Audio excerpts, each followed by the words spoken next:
Welcome to the Banyan Edge Podcast. Here's your host, Charles Sizemore. Welcome. I'm your host, Charles Sizemore, and today we are going overseas. This is an interesting time to be an investor. The United States has, of course, always been the world. Well, I can't say always, but for anyone alive today's lifetime, the United States has always been the premier investment destination. This is where people put their capital and they want it to be safe. Now, it seems a little less safe these days when our government can't decide whether or not it wants to pay the bills. So I would say the case for international diversification is probably stronger today than it has ever been in our lifetimes.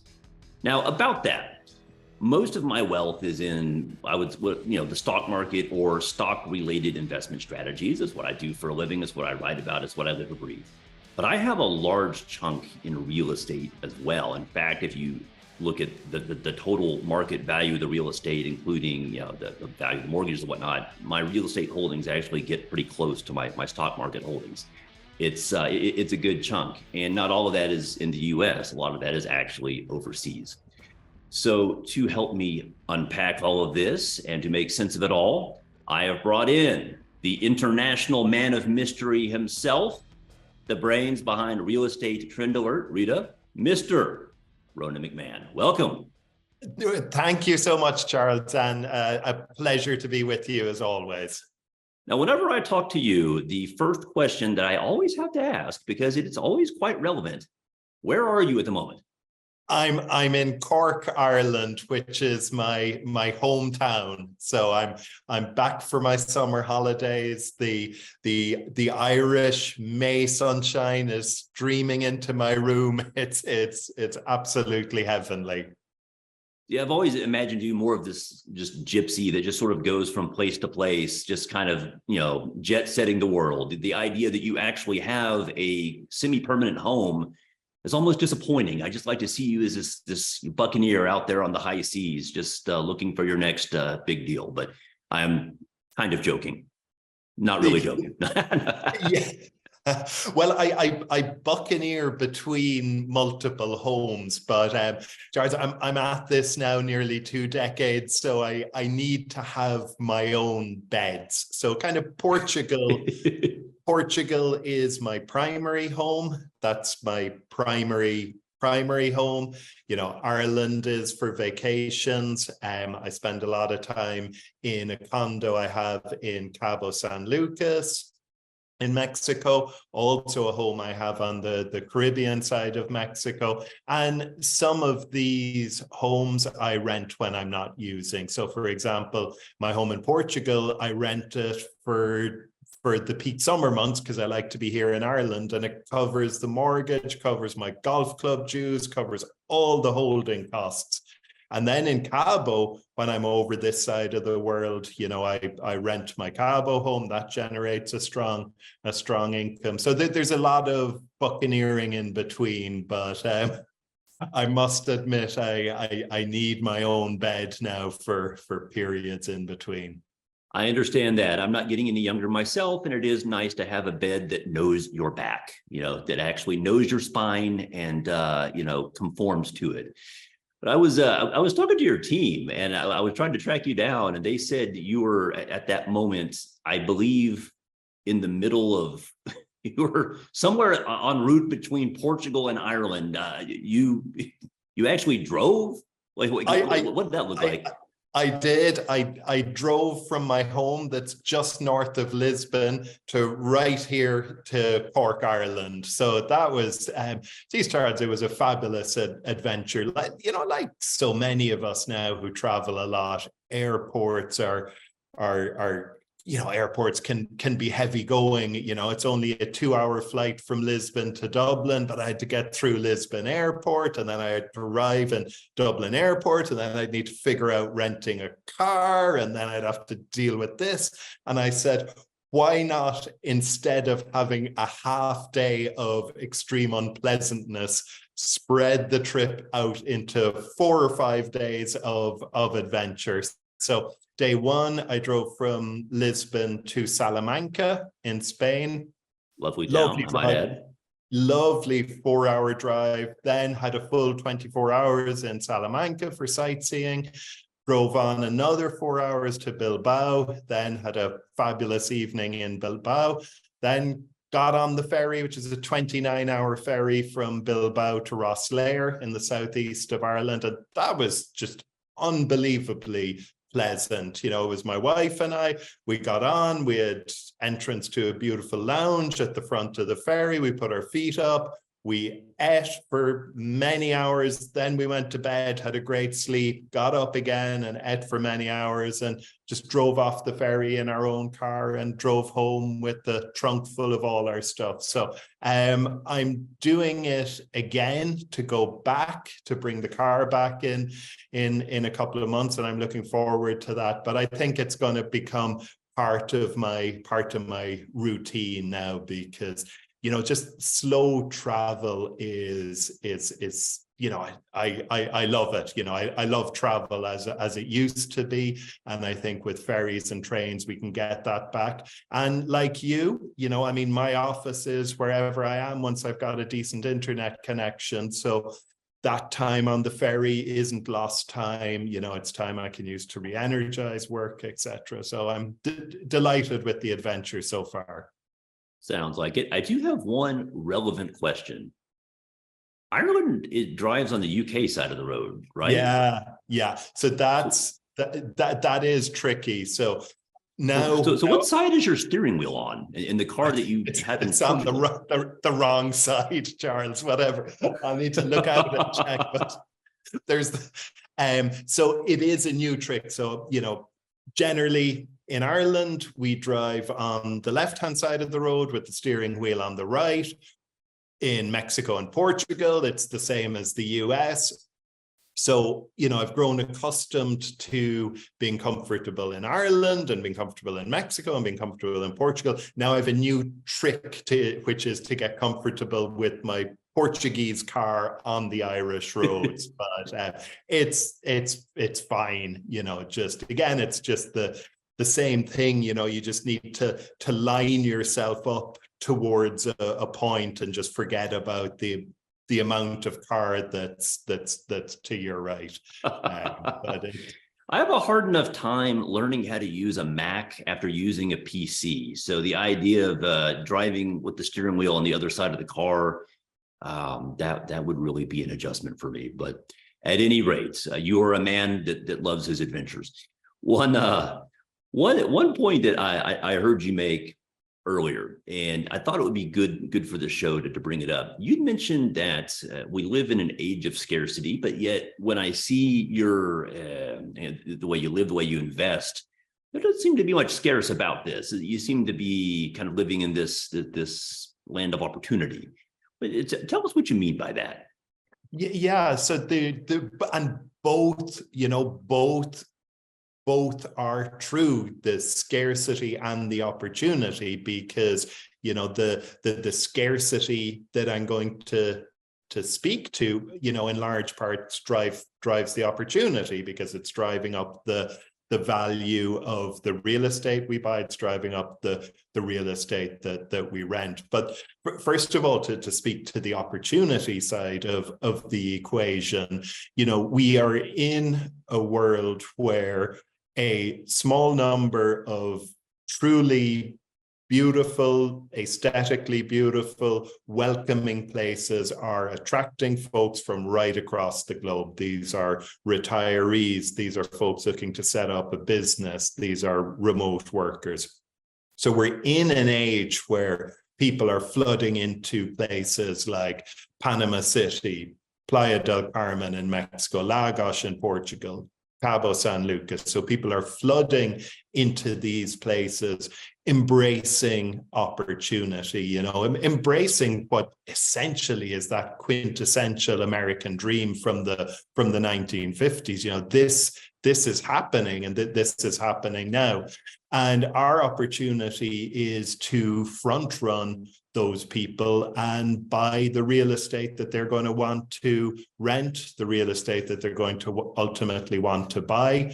What we do with Rita, which is my my newsletter and my group is we effectively pool together our group buying power. So I can go to a developer and say, hey, give me a price for 100 of these condos, rather than each individually negotiating a price. So that's the cream at the tail end. But fundamentally, but that's really an important point, because if I were to go to a country where I have no contacts and I have no experience, and I just wanted to buy something on my own, I wouldn't have a clue where to start. I wouldn't know, who to talk to. I would have no good way to judge if I was getting a good price, because I don't know. I don't have contacts there. So when you go in and you negotiate basically a bulk price, that's a huge deal.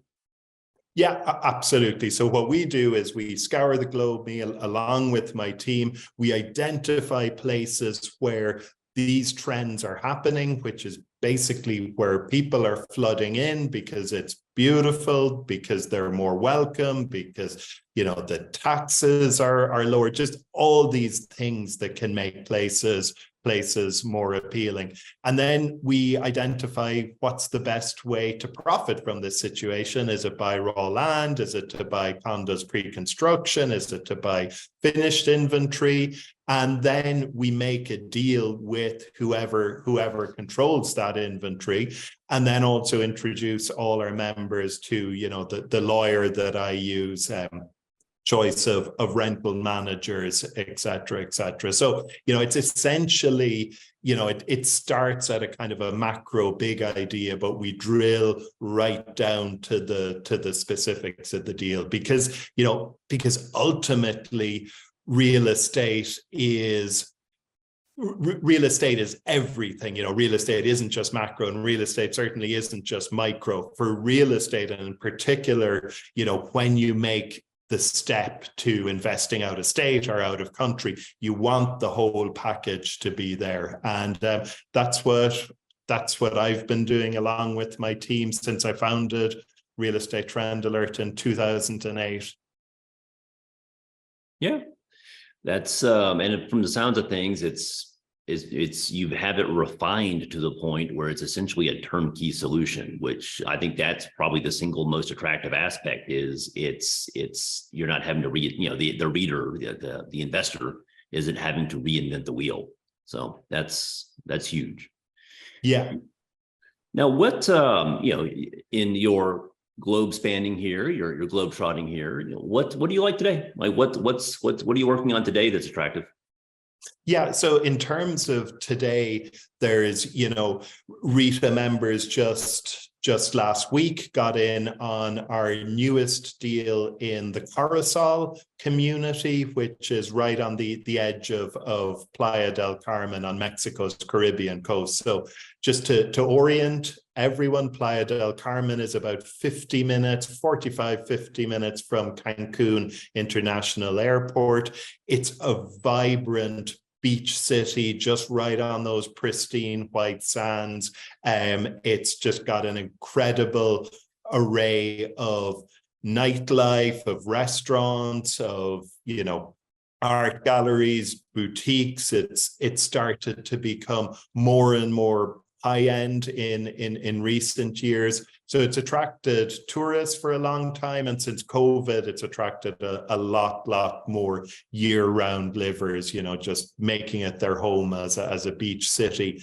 Nestled right next to Playa del Carmen downtown, and right at the end of Fifth Avenue. And Playa del Carmen's Fifth Avenue is the pedestrian street that runs right through town, is this master planned community called Coruscant. It's got what I believe to be the most perfect and the best curve of beach in all of Playa del Carmen, just beautiful white sands. It's got a world-class golf course. It's very uncluttered. You've got a real sense of space. And just there last week, RETA members were able to buy 2-bed, 2-bath condos from about $250,000. And I will point out, you're saying this is the best stretch of beachfront that you've seen in the Riviera Maya in the Mexican Caribbean. It's a bold statement because I don't think I've seen any stretch of beach in that part of Mexico that isn't nice. So this is this is the best of the best. It's the best. I said of Playa del Carmen. So, whether the best of Playa del Carmen is going to fight it out with the best of Tulum, who wins there, I don't know. But in terms of the beach at Playa del Carmen, it's got this amazing curve. So you've got palm trees on both ends. It feels like a desert island. You're on the edge of a beach city. It's wide. It feels completely private. So it really is saying a lot. And their condos right on the beach there from the Coruscant developer, same overall level of projects and community. Their beachfront condos are $2 to $4.5 million. Their homes, again, golf fronting homes list $1.5 to $4 million.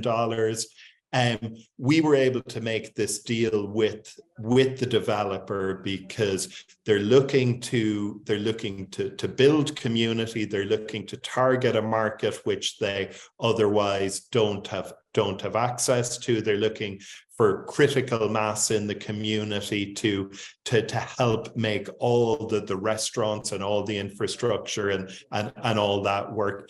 And ultimately, they can do it because they bought the entire master planned resort out of bankruptcy. It was a Spanish group were originally developing it. That stalled after the 2008-2009 crisis.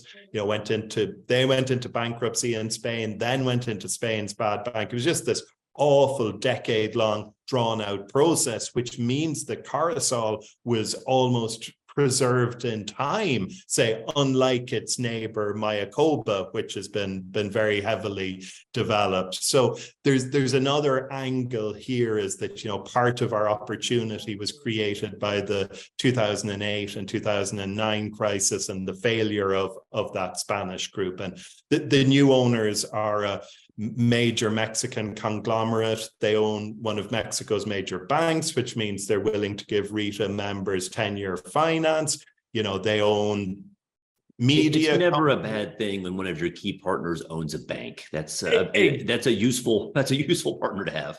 Exactly. The developer owns the bank, and the land, is basically for free. It's long since paid for.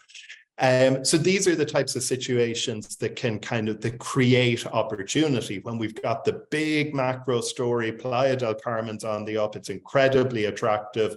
Next door, you have this amazingly verdant and just, it just feels so empty. The golf course, each hole feels like its own distinct entity, very, very uncluttered, which is very unusual for a beach and golf community, let alone so close to a city like this, let alone for a price from $250,000.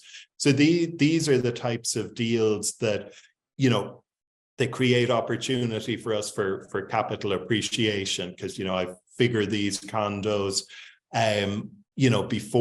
before too long, maybe 3 to 5 years after delivery, will be worth $400,000 plus easily. They can rent short term, they can rent long term.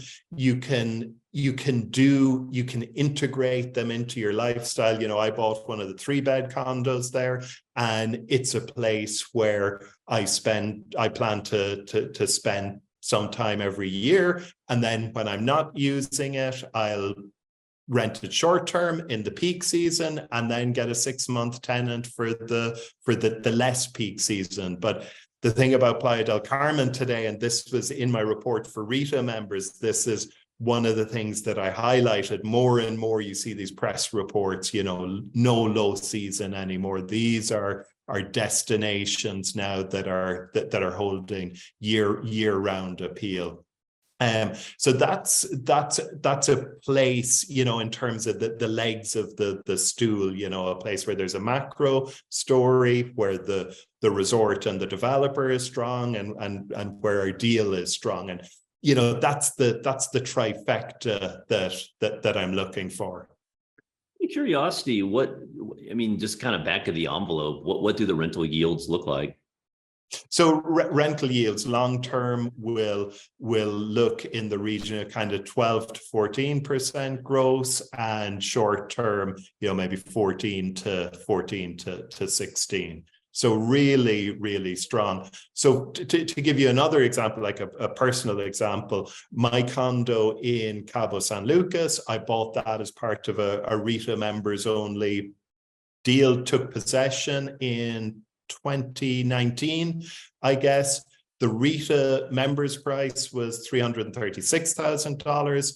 The identical condo a floor above me, recently listed for $725,000.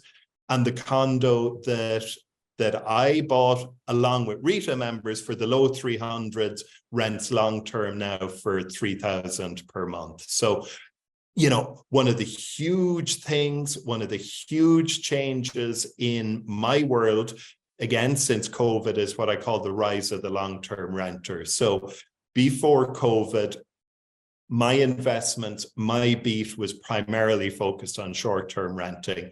The way the world has changed since then has just flipped that, and long-term renting is now really, really compelling. Folks who bought condos in Playa del Carmen and took possession of them probably 18 months ago, they're renting for $2,500 per month, so grossing $30,000 a year on condos that cost less than $200,000, and that's long-term renting. So this is those kind of yields. Really, you're very unlikely to find something like that in the U.S. I like these kind of yields. They don't exist in the developed world. Not like this. They don't exist unless you can be some kind of slum landlord and you have to deal with like terrible real estate and terrible tenants. So the thing now with this is you can buy in, let's say, just to use Cabo as another example, and you can buy for $300,000, and you can you can rent to the same people as if you were a landlord in San Francisco or Austin or somewhere. So you're renting to the same people, you're charging them close to as much rent, but instead of paying $1.2 million for the piece of real estate, you're buying it for $300,000. Yeah. Plus your holding costs are an absolute fraction of what they're in the States. Taxes, maintenance, all of the stuff the stuff that really eats into your returns as a domestic real estate investor. Property taxes are really expensive in most of the US. Maintenance is expensive because labor is expensive, et cetera. That's really not an issue with these kind of properties. Yeah, and your insurance. I get asked all the time, and I've had to start tracking this because it became embarrassing. Charles, people would say, what are your taxes on that property? And I'm there like, I haven't a clue. I just don't know, because it's just not relevant. Maybe it's $183 a year, or maybe it's $250. It's just immaterial. And that's so you look at total holding costs. And again, to give another example, a condo, my home in Portugal, it's right on the beach. It's just an amazing stretch of beach called Praia del Rei, the beach of the king, on a golf course north of Lisbon. Absolutely fabulous. And there, my entire holding, so my entire cost of ownership including my mortgage, are less than what my property taxes would be on an equivalent property in California. It's mind-blowing when you just look at them side by side, because the condo on the beach in Portugal that say you could buy for 400 grand, maybe that's 1.5 million in California. The tax in Portugal, the HOAs, they're all just tiny, and then your taxes figured in California obviously off this huge valuation. So it's I'm not pursuing this beat. I haven't made this beat my life's work, because of the push factors pushing people out of the US. It's been very much opportunity focused. But in the last couple of years, I know a lot of my readers are, just feeling this big wake up call. This just doesn't make sense. I need to at least take a portion of my real estate portfolio and have it in the path of progress, have it in a place where it's positioned for opportunity. Yeah, and that's the investment angle. There's also just the enjoyment angle. It's these look like lovely places to visit. Who wouldn't want to spend weeks or months out of the year somewhere like this? So I'm looking out my window right now. I'm in Lima, Peru at the moment, and it's fun. It's nice to live here, but the skies are gray, and they're not going to be blue again for about 6 months. So I think you're doing it right. I think I might be doing it wrong. Well, yeah. I mean, it's become, one of the most important things for me in my life has to become to live in a place where I get lots of sunshine, lots of light, almost never any heating or cooling. And it just changes it changes my energy levels, it changes my outlook, it changes everything for me. And I didn't realize this for the longest time. I grew up in Ireland, dreary weather. I grew up with mild asthma, so allergies get at I'm me. sure the fog didn't help that. The humid air. No, and it was only when I moved to other places where I could get bright sunshine and low humidity that I said, geez, this is what I should feel like all the time. There's no reason to be suffering because of damp, cold air. So it's, I find, I love Ireland. I love coming back here for the summers, but I couldn't see myself facing another winter here. I understand completely. Well, Ronan, we are running out of time here, but where can our viewers find out more about you and your firm? Great stuff. So Real Estate Trend Alert, there, there's blurbs about my books. It'll tell you how you can join Rita, and yeah, that's the best place to start. From there, you can follow me on LinkedIn and on Instagram, and I'd love for as many of you to join us for a trial subscription and see where in the world it takes us. Well, very good. We'll put a link to that below. I do recommend that everybody check this out. This is information you are not likely to get elsewhere. This is a true alternative investment. This is completely outside of the norm. And from what he explained to us in detail here, the potential returns really are very attractive. Even as a long-term hold, if you never sell it, just collecting those rental yields, those are very, very attractive yields. So Ronan, thanks for joining us. I'd love to have you on again sometime. Lovely. Looking forward to it. Thanks, Charles. And to our viewers, I hope you got a lot of value out of this. Again, you can find Ronan at the link below. And I do encourage you to look for diversification right now. This is a market that's, shall we say, complex, and it's nice to have different options on the table. So with that, we will be back next week. And until then, go out and make yourself some money.